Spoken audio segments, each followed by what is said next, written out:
llevar agua potable a lugares donde no la hay, ¿no?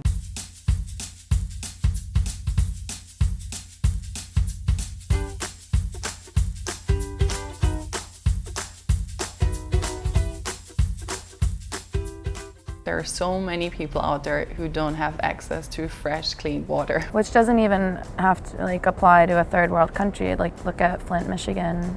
They haven't had clean water for years, and they're in the United States. Juste en ayant vécu dans différents mondes, je remarque comment c'est une réalité que les gens ont ou ont pas. At least in India, I see that a lot of parts don't have access to clean drinking water.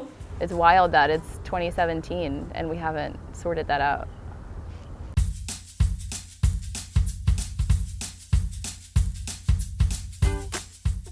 Clean, wholesome water has been a challenge for humankind from the beginning.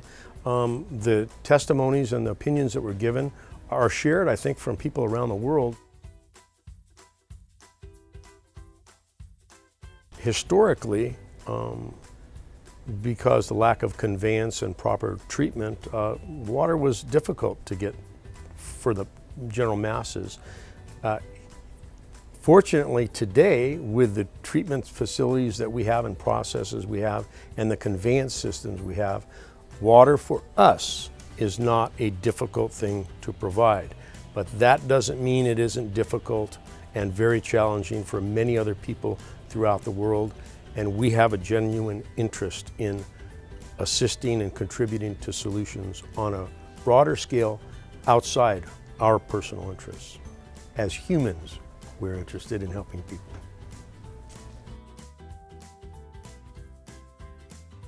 It's improved greatly. You don't see the waterborne illnesses like in the past. Now, those do occur in some places, and those are the places certainly that we need to all help to find solutions there.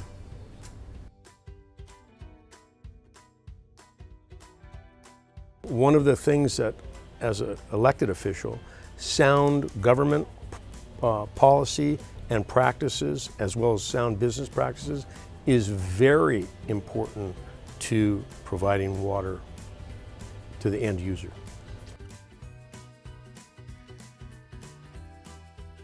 There are certain philosophical points, I'm sure, but there's also financial challenges that are very great. Water and water facility is a costly resource. It's a vitally important resource, but the facilities to store, convey, treat, and provide water are very costly. If you just look over the last 50 and look at the tremendous advances in technology, I would assume, I think safely, that technologies are going to continue to increase. Hopefully that would contribute to the lowering costs, because remember, the financial challenge is always underlying or even overarching some of the solutions. But within the next 100 years, I would think there's a confluence of those improvements in technologies and hopefully in governance and people's attitudes and willingness to take part in the solution.